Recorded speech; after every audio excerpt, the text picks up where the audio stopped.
Hey everyone, I just want to show you quickly how to access the feedback that I'm leaving using Turnitin. So if you go into the assignments and you go to see activity 4, our survey, you can see it says view feedback. So just click on that link and that will take you to this page. And then once you're in here, you just click on this little icon where it says grade mark. And if you click on that, it will open up your file. You'll have to accept the user agreement for Turnitin.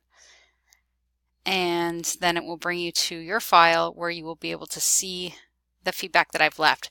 So you can see if I highlight something or if I leave a comment, you can just click on the little comment icon and it will bring up the comment that I have left behind for you about that particular part of your survey. So I'm just learning to use Turnitin myself. This is my first time using it as a tool for giving feedback.